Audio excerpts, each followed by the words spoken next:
33. É um capítulo comprido, tem 80 versículos.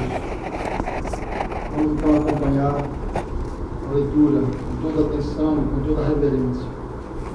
No 6º mês, foi o anjo Gabriel enviado da parte de Deus para uma cidade da Galileia chamada Nazaré, a uma virgem desposada com certo homem da casa de Davi, cujo nome era José. A virgem chamava-se Maria. E entrando o anjo aonde ela estava, disse: Alegra-te, muito favorecida, o Senhor é contigo. Ela, porém, ao ouvir esta palavra, perturbou-se muito e pôs-se a pensar no que significaria esta saudação. Mas o anjo lhe disse: Maria, não temas, porque achaste graça diante de Deus. Eis que conceberás e darás à luz um filho, a quem chamarás pelo nome de Jesus. Este será grande e será chamado Filho do Altíssimo. Deus, o Senhor, lhe dará o trono de Davi, seu pai. Ele reinará para sempre sobre a casa de Jacó, e o seu reino, ou o seu reinado, não terá fim. Amém, irmãos. Deus nos abençoe. Vamos curvar mais uma vez a nossa fronte. Senhor, mais uma vez pedimos, te abençoa-nos, ó Pai. Vem instruir-nos nesta hora bendita. Rogamos a tua bênção sobre os irmãos Jéssica e Samek, que aniversariam deste mês, ó Pai. Ser com eles, abençoa também a vida do Leandro e abençoa a nossa vida, ó Pai. Sabemos pela tua palavra que, conquanto o nosso exterior se corrompa, o nosso interior se renova. Sabemos que a nossa esperança em Jesus, teu Filho bendito, não se limita a esta vida aqui. Ele é a primícia dos que dormem. Haveremos de reencontrar aqueles irmãos amados que partiram no Senhor. Ó Deus, louvado seja o teu nome por esta bendita esperança. Nós oramos assim, com perdão dos nossos pecados, em nome de Jesus. Amém. Meus irmãos, este anúncio foi o maior anúncio feito na história da humanidade. Foi o anúncio mais auspicioso, mais alvissareiro, que arrancou de Maria um sentimento de gratidão e louvor. O anjo, conforme lemos, ele foi enviado a uma espécie de vila chamada Nazaré. Um lugar bastante humilde, muito simples. E como se isso não bastasse, o anjo vai ao encontro de uma jovem, cujo nome, assim como hoje, era bastante comum. Como a vida de Maria também era uma vida bastante comum. Maria era uma moça simples, era uma moça de classe baixa, podemos dizer assim, muito humilde. E nós percebemos, nesta nova incursão do anjo Gabriel, mais um viés da gloriosa personalidade divina. E isso, eu confesso, me toca profundamente, me constrange profundamente, de perceber mais uma vez, especialmente nesta hora tão gloriosa, perceber mais uma vez a maneira inusitada, surpreendente, sobrenatural, como age o nosso Deus. Quando ele incumbe o anjo Gabriel de anunciar à jovem Maria que ela fora o vaso escolhido de Deus, no ventre da qual o Verbo se tornaria carne. Não há anúncio mais tremendo do que este. E é interessante notarmos, irmãos, para a nossa edificação, para a nossa exortação, para que sejamos admoestados pelo Senhor nesta manhã, que Deus poderia, talvez dentro da lógica humana, ou melhor, dentro da lógica judaica, Deus poderia ter enviado o anjo Gabriel para ir a Jerusalém e talvez, quem sabe, abordar a filha de um escriba.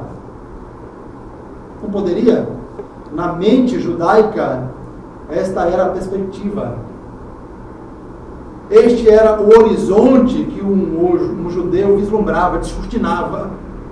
Que quando o Messias viesse, conforme fora predito, vaticinado, ele nasceria em Jerusalém.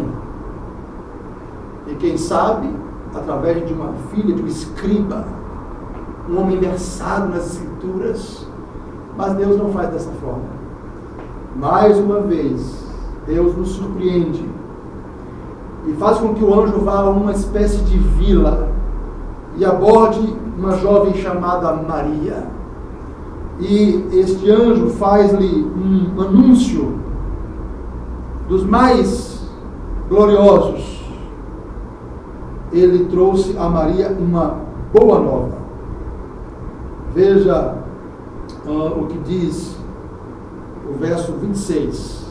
No 6º mês, foi o anjo Gabriel enviado da parte de Deus para uma cidade da Galileia chamada Nazaré, a uma virgem desposada com certo homem da casa de Davi, cujo nome era José. A virgem chamava-se Maria. Então, por 2 vezes, o texto confirma a situação de Maria do ponto de vista virginal. Tratava-se de uma virgem, porque Deus estava para realizar um dos maiores milagres da história.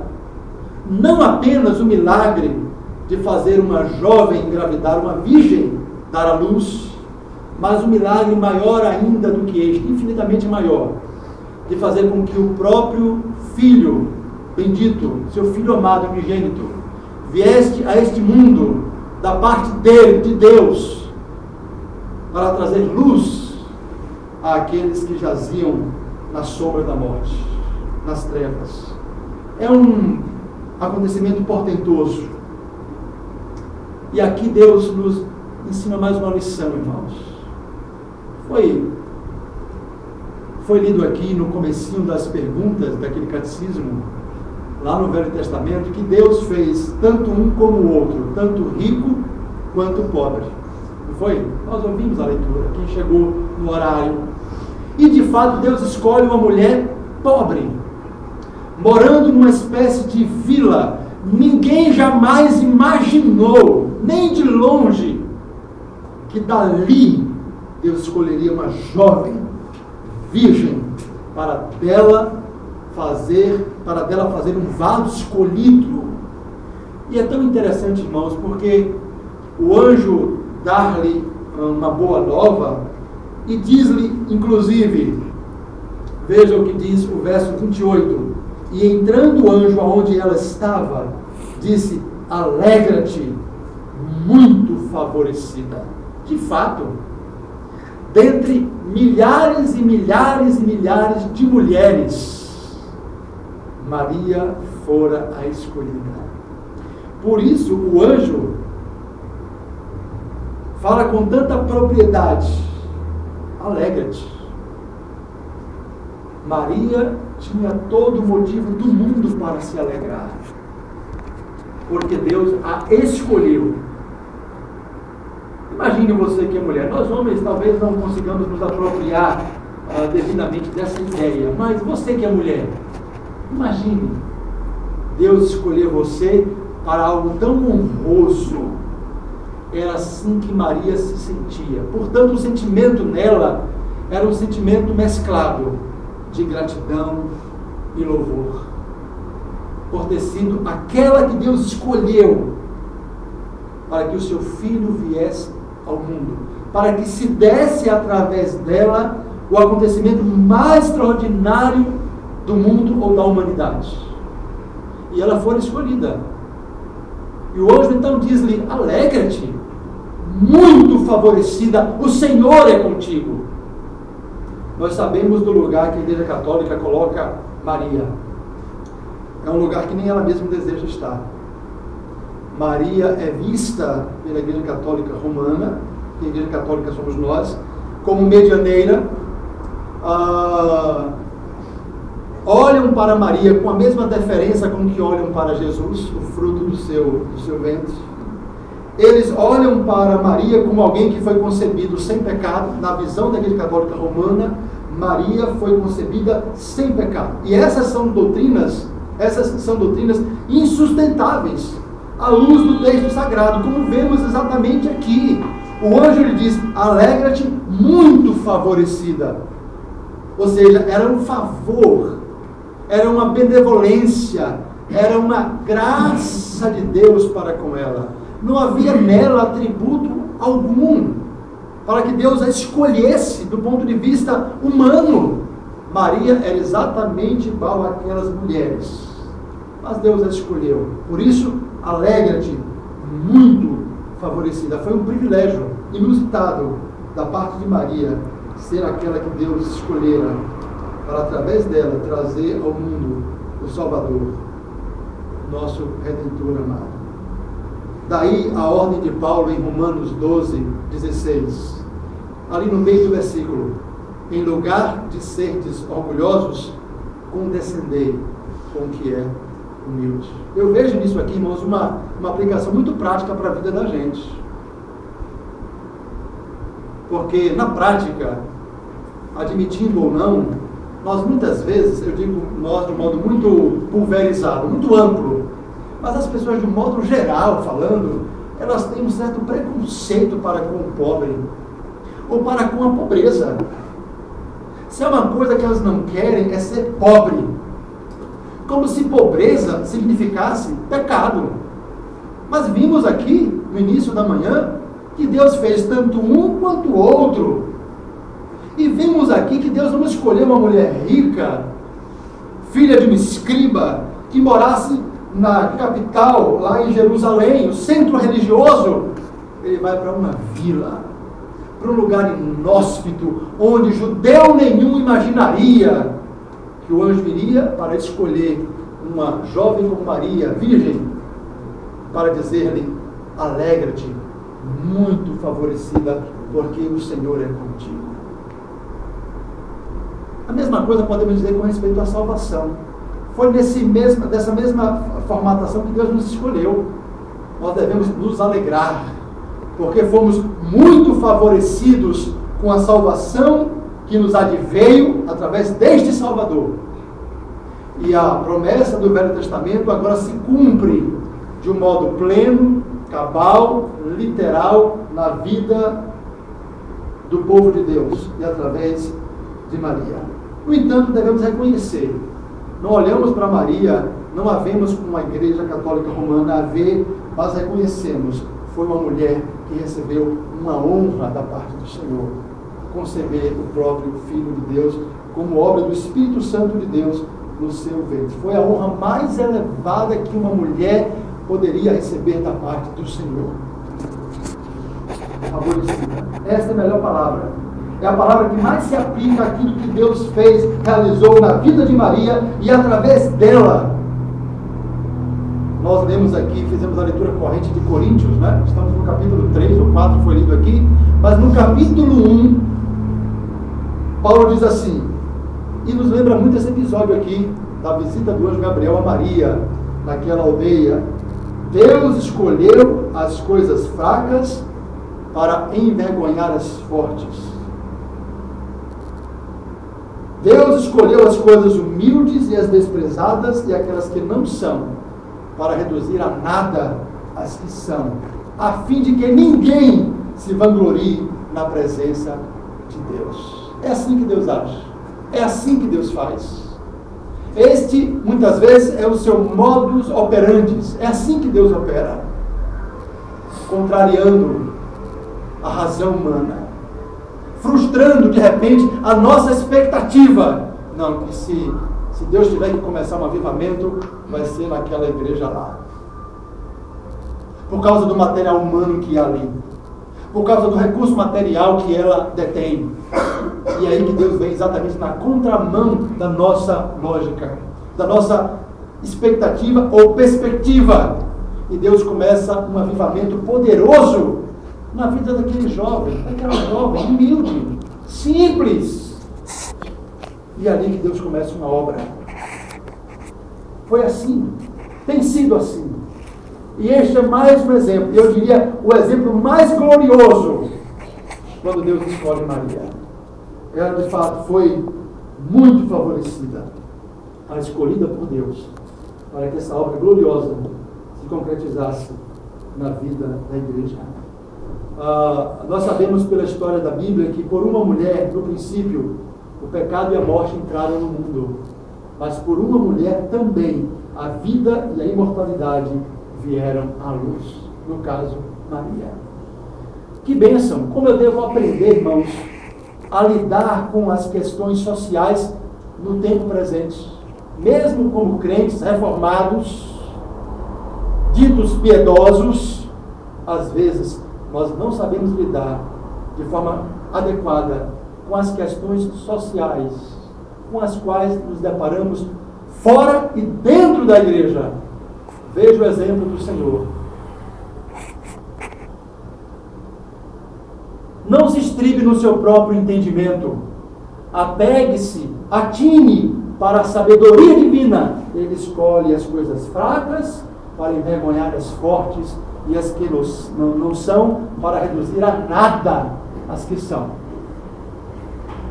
Não é assim que Deus age? No nosso dia a dia, na sua providência sábia, santa, você pensa que a solução vem dali e vem de onde você menos imagina. Você, no seu pensamento humano, para não dizer às vezes carnal, pensa que a solução é por aqui, mas Deus aponta um outro caminho inimaginável para você. Mas é de lá que Deus, é ali que Deus trabalha. E Ele faz isso para que ninguém se vanglorie na sua presença. Ainda na carta de Paulo aos Coríntios, na primeira carta, Paulo vai perguntar quem é Paulo, quem é Apolo? Servos de Deus, através do qual crestes, e isso da parte do Senhor. Um planta, um rega, mas o crescimento vem de Deus. É Deus quem soberanamente age, trabalha, opera na vida do seu povo. Ouvimos aqui hoje pela manhã também sobre os últimos acontecimentos, e eles vêm assim, a gente mal digeriu um, e já é bombardeado por uma outra notícia, e ficamos como que engolfados, sufocados. Mas, de repente, surge uma luz que nos faz lembrar que Deus é soberano, que Ele se assenta no alto e sublime trono, e que Ele tem um controle absoluto de todas as coisas em suas poderosas mãos, que nada escapa, nada foge ao seu controle. Foi lido aqui um texto de Jó, quando Deus fala para Satanás, vai e faça isso. O que é que esse texto quer nos dizer no contexto aqui do estudo? É de que Deus controla todas as coisas, inclusive o próprio diabo. Eu não disse aqui outro dia, não faz muito tempo, que acho que Agostinho de Hipona disse que o diabo é o diabo de Deus? Foi exatamente isso que Agostinho quis dizer. O diabo é o diabo de Deus. Em que sentido? Que ele está sendo em todo momento monitorado por Deus. Que ele não pode ultrapassar 1 milímetro, 1 centésimo, 1 segundo. Ele não vai além do espaço ou do tempo que Deus lhe delimita. Você vai agir em tal lugar durante tal tempo. Ele não ultrapassa nem o espaço, nem o tempo. Ele age de conformidade com a vontade, com o decreto soberano de Deus. E aqui, soberanamente, conforme os seus decretos, Deus age de modo a surpreender-nos e a impactar-nos. Meu Deus, como é que eu tenho lidado com a minha pobreza? Como é que eu tenho lidado com a minha riqueza? Se eu sou uma ou outra coisa, estou numa condição ou noutra, como eu lido com a situação adversa, oposta a mim? Eu tenho que olhar para o exemplo do próprio Deus. E não é a primeira vez que Ele age dessa forma. Ele escolhe as coisas humildes, aquelas que aos olhos do mundo não são, para envergonhar os que são, para que ninguém se vanglorie na sua presença. Não podemos deixar de perceber essa lição nas entrelinhas do texto. Por que Deus fez dessa forma? Por que Deus escolheu uma vila? Por que Deus escolheu uma moça desconhecida? Alguma lição Ele quer nos ensinar nisso. Eu tenho absoluta certeza no meu coração. Aqui mesmo em Lucas 11, 27, Jesus está operando sinais, e uma mulher do meio da multidão fala assim, bem-aventurada, né, a mulher que te deu a luz e os seios que te amamentaram. A mulher levanta do meio da multidão e fala assim para Jesus, bem-aventurada é aquela que te concebeu e os seios que te amamentaram. Jesus responde assim a esta mulher, antes, bem-aventurados são os que ouvem a palavra de Deus e aguardam. Ou seja, de certo modo Jesus coloca a sua mãe no seu devido lugar. Ele faz isso por ocasião do primeiro milagre em Caná da Galileia, quando nós vemos a relação de Jesus e Maria, como ele separa o seu ministério da sua relação com Maria. E ele o faz de forma muito apropriada. Nunca Jesus atribuiu à sua mãe Maria um predicativo que não fosse dela, um predicado. Absolutamente. Um mérito que transcendesse a sua humanidade. Isso fazem aqueles que não conhecem a palavra de Deus. E vemos aqui, irmãos, o anjo fazendo algumas referências a Maria acerca de Jesus. De quem seria Jesus? Diz o texto que Maria, ela ficou um tanto quanto assustada. Vejam o que diz a palavra de Deus. Verso 29. Ela, porém, diante do anúncio, ao ouvir esta palavra, veja que o anjo ainda não anunciou o que vai acontecer com ela. A simples aparição do anjo, e o fato do anjo dizer-lhe, alegra-te, muito favorecida, o Senhor é contigo, ela, porém, ao ouvir esta palavra, perturbou-se muito e pôs-se a pensar no que significa esta saudação. Por que Deus está me concedendo esta experiência na minha humildade de ser visitada por um anjo e ouvir esta saudação? Que saudação? Que saudação, irmãos? Alegra-te, muito favorecida, o Senhor é contigo. Mas aí o anjo, verso 30, mas o anjo lhe disse, Maria, não temas, porque achaste graça diante de Deus. É a mesma coisa que a Bíblia diz lá com respeito a Noé em Gênesis, que Noé achou graça diante de Deus. Graça é uma palavra para nós muito familiar. E Deus sempre age para conosco baseado na sua graça. E é por causa da sua graça que Ele não nos trata segundo as nossas obras.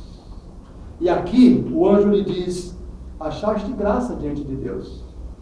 Deus, livre e soberanamente, a escolheu. É um favor imerecido que Ele quer lhe outorgar. E é dessa forma que o anjo anuncia, e é dessa forma que Maria recebe. Você vai perceber que no cântico de Maria, quando você vira a folha, a partir do verso 46, ela diz, a minha alma engrandece ao Senhor. E o meu espírito se alegra em Deus, meu Salvador, porque contemplou na humildade da sua serva. Ela se coloca na condição de quê? De medianeira? Não.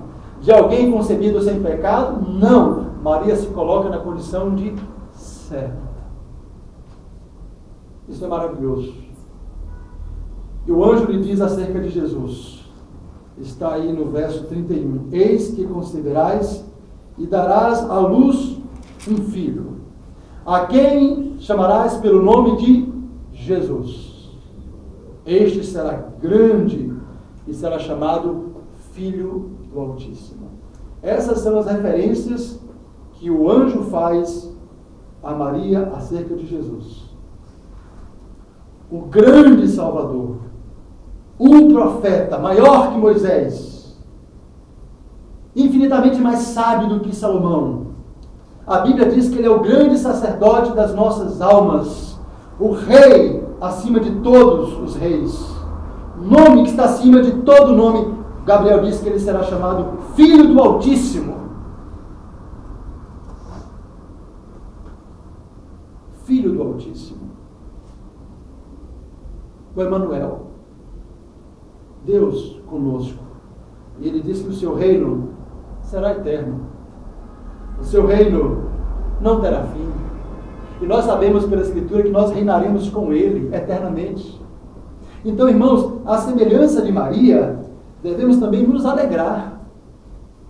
Porque esta é uma boa nova, sem precedentes ou paralelos na história. Nada que se iguale, nada que se equipare, nada que chegue perto deste anúncio, desta boa nova, deste milagre. O milagre de Jesus nascer de uma Virgem Maria, mas o milagre de Deus escolher as coisas que humanamente não são, as coisas fracas, para envergonhar as fortes e as que pensam que são alguma coisa diante de Deus, aqueles que se vangloriam na presença de Deus. Quando Paulo diz para que não nos vangloriemos na sua presença, reconheçamos como Maria que somos servos, que não passamos de vasos e vasos de barro, que Deus em sua graça nos favorece nos usando. Como usou Maria, Ele usa outras Marias, outros Josés e tantos outros como vasos de barro para a sua glória, depositando neste vaso a sua graça, a sua misericórdia. De fato, somos um povo sobejamente favorecido por Deus. Não cabe outra coisa nos nossos lábios senão gratidão e louvor. Devemos dizer como Maria: minha alma engrandece ao Senhor. Você reconhece as bênçãos que Deus lhe tem concedido ou otorgado? Ou temos sido como aqueles 9 leprosos que foram favorecidos, foram curados misericordiosamente, mas eles não voltaram. E Jesus notou não apenas a ausência deles, mas a ausência de gratidão no coração deles. Onde estão os outros 9? Por que não vieram? Porque apenas este que chegou e se ajoelhou aos pés do Senhor para reconhecer humildemente a sua graça, o seu favor imerecido. Ingratidão é uma das coisas, é uma das experiências mais amargas que alguém pode experimentar. Seja da parte de um filho, da parte de um irmão, de um pai, que às vezes não reconhece o que os filhos têm feito por ele ou por eles, mas é um dos sentimentos mais horríveis. Tanto é que Jesus nota a ausência dos 9. Ele pontua a falta de gratidão dos 9. E eu creio, irmãos, que proporcionalmente hoje tem sido mais ou menos assim. Deus favorece 100, mas apenas 1% volta. Apenas 10 voltam.